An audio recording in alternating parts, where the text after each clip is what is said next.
welcome to another Friday night. I want to talk a little bit more about our vagal states. And so we've been looking at the three different vagal states: the ventral vagal state, where I'm in a safe, connected, good place; the sympathetic vagal state, where I'm in fight, flight mode; and the dorsal vagal state, where I'm in freeze, shut down. And what I want to talk about today is a term that's becoming popular called functional freeze. So you're in freeze mode, but you're still functioning. So everything looks fine on the outside, but internally you're shut down, disconnected, numb. Why I want to talk about this is because I think many people from complex trauma function in a functional freeze state without even realizing it. They think they're doing well, but they're in functional freeze as a parent, and they're actually doing damage. They're in functional freeze in their relationship, and it's actually doing damage. So I just want to help us understand what's happening here. So just think of just a couple examples. Functional freeze in a relationship. So you're going through the motions with your partner. You talk to them every day. You spend time with them, but you're not truly connected. There's something numb in you. There's something distant in you. When they want to talk, you really struggle to want to respond to their texts, to want to respond to their phone calls, to want to even talk in person, engage. Something in you just wants to retreat. It doesn't want to care. It all feels like it's too much effort. And so you can be in a conversation and you're nodding and saying yes, but you're just not fully present. That you're distracted. You're thinking about something else. You're just not fully there 100%. And it can go farther than that. You want to be connected, but you're just finding it's something in you is getting in the way of being connected. You're just not available. There's something shutting down inside of you. And so you're doing the right motions, but internally it's not leading to connection. And then work and productivity. So I think so many people, they go through the motions every day of work, doing tasks around the house, getting chores done, getting bills paid, but their heart's not in it. They're not motivated. They're doing kind of a half-assed job sometimes. They're just not there. And often when they're going through the motions, their brain feels foggy, their brain feels slow, they're just not engaged. Or they find they're doing it, but they're fighting procrastination tendencies constantly. There's something in them rebelling against doing that task. It's looking for a way out. It's looking for an excuse. They feel this, they got to overcome a paralysis every day to force themselves to do stuff when everything in them wants to wait till tomorrow, put it off. And so they're still being seen as reliable, but they're internally feeling that they're losing the battle. They're barely holding it together. So that might describe you as a parent, as a spouse, a partner, at work, doing tasks around the house. So let me just elaborate on this. So externally, it's looking good. You're completing your tasks. You're meeting your responsibilities. You're staying calm. You seem put together. You seem peaceful. You avoid conflicts. You don't show strong emotions where you lose it. You stick to your routines. It all looks good, but what is happening internally? Your nervous system, your window of tolerance is being passed. You're overwhelmed. That's what you're feeling. And so what you can be doing, instead of going to your sympathetic vagal state, fight or flight, you're going to dorsal vagal state. you're shutting down or you're blending. You're still trying to stay engaged, but yet you're disconnecting and shutting down. You're not exactly fawning. You're just going through the motions, but internally you're shutting down. So you're moving out of ventral vagal into this blend of other states. And that's what I want you to understand. So you've got immobility happening, but just enough energy to keep up performing. So there's this lack of motivation, a flatness, but you still force yourself to do it. So you're thinking, I'm still doing everything, but you're not really here.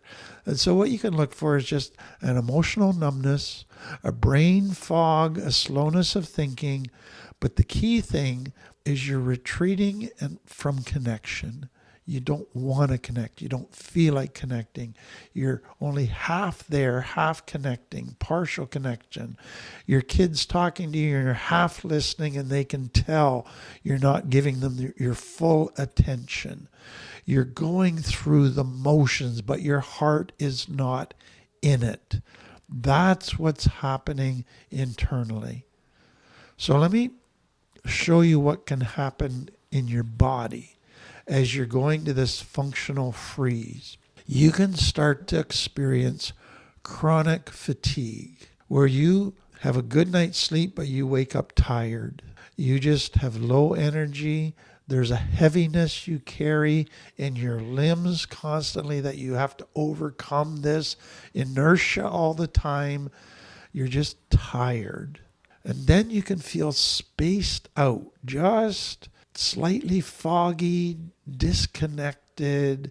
You're not fully present in the present. You're somewhat dissociated somehow. And some can start to go into just wanting distractions, going to a fantasy place, just going to a catatonic, checked out place. Then you can start to feel your breathing changes or your posture changes because you don't have the energy and you're going to a different vagal state. And then for some people, once they sit down, they have difficulty getting going again. It's just like they just slide into this place of inertia. Their body starts to relax and they just have trouble getting out of that. So one way to understand it, in burnout, I'm exhausted. In depression, nothing matters. I don't care. In functional freeze, I'm still going, but I'm not alive in it. So let me give you some common signs of that functional freeze is starting to happen. What I often look for in myself is I'm not feeling my emotions. There's a numbness that starts to settle in where I'm just not feeling much of anything, joy or painful emotions. And then that chronic exhaustion, even though I might have not done anything all day and had a good sleep, there's just I can't shake the tiredness. And then a tendency to start to want to procrastinate, whereas normally I'm on top of stuff. Now I just want to put it off. And then a tendency to start zoning out, to not be present. So I want to just scroll on my phone. I just want to watch TV numbly. So that tendency where I don't want to be present in the present, I want to check out somehow. And then a tendency to start to have trouble making decisions, even small ones. It just takes too much work, requires too much thinking. And so you start to feel like you're in this stuck place where you just can't get going. Your emotions aren't responding. You can't do anything, and your brain is feeling foggy. You start to feel quite stuck. Now, I want to add here, though, there is a high-functioning type of person in freeze mode. And so it might be easy to miss some of these signs because you're very high-functioning. So here's what you can look for. You're highly responsible, highly productive, but you're driven now by pressure, not by vitality, not by I love this, I want to do this, but by I gotta do this. So the motivation has shifted as to why you're high functioning. Or you're now totally reliant on being high functioning because of the rigid habits and routine and structure of your life. That's what's enabling you to stay high functioning. But internally, you are dead. So you feel like a robot. You're doing all the right things. You've got all the structure in place. But internally, you just do not feel alive at all. There's no internal satisfaction or motivation or reward. Now, I need to make a comment here that's so important. So think of a parent who has just lost their mother, let's say. Their children have lost grandma. They've lost their mother. So that everybody's grieving. So the parent realizes I need to put my grief on the back burner and help take care of my children and help them grieve the loss of grandma. So on the surface, it looks like they're in a functional freeze state. I am functioning by helping my children, but I'm not dealing with my stuff. I'm putting it on the back burner. But what I want you to see is that is not necessarily a functional freeze state. That could be a healthy ventrovagal state. So in the ventrovagal state, I'm maintaining connection with my children. I'm maintaining connection with myself. I'm in pain, a lot of pain. But there's a priority right now of my children's pain. So I got to put mine on the back burner, but that doesn't mean I'm ignoring it or repressing it. It means I'm going to come back to it later today when my children are put down for the night. I am going to deal with my pain, but there's a priority now that my children's pain demands first attention. So I'm still in a ventrovagal state. I'm still connecting with them. I'm still connecting with myself. I'm just out of necessity putting my pain on a back burner. That doesn't mean I'm in a functional freeze. That means I'm actually in a very healthy place. So that needs to be pointed out. So why do we go into these functional freezes? And again, that's how the nervous system had to survive when you were a child. So the child was overwhelmed. The child had gone to freeze, but they had to keep functioning to survive. And so some go to fawning, others they just go through the motions. They just do what needs to be done in order to survive, in order to keep people off their back, in order to not be noticed and get in trouble. So they have learned that they had to keep going despite feeling overwhelmed and despite shutting down a lot of themselves. So they couldn't express emotions. They just had to do actions. Performance was all that mattered. Being responsible, doing what was expected. That's what they learned to do, but everything else was shut down. So that became their survival place, their default setting. Shut down, but don't stop. You got to keep performing, but you shut down connection and emotions. And that is so common in complex trauma. So what do we do today if we see this starting to happen inside of us? So let me just give you a couple things. There might be times where you can catch yourself and snap out of it and say, whoa, let's get present here. And you can do that. But sometimes you just have to say, whoa, I'm not in a good place. What do I need to do? Because there's some other stuff going on deep down that I've been ignoring and avoiding that I now need to give attention to. So I might come back online more slowly than just snapping out of it, because I got to look at some deep stuff. So that's to be aware of. So once you become aware of it, be curious about it. Why am I dissociating? Why am I in functional freeze? It's usually because stuff has been building up that's been causing me to gradually feel overwhelmed. And it's not just one thing, it's a series of things that have gradually been building and taking their toll.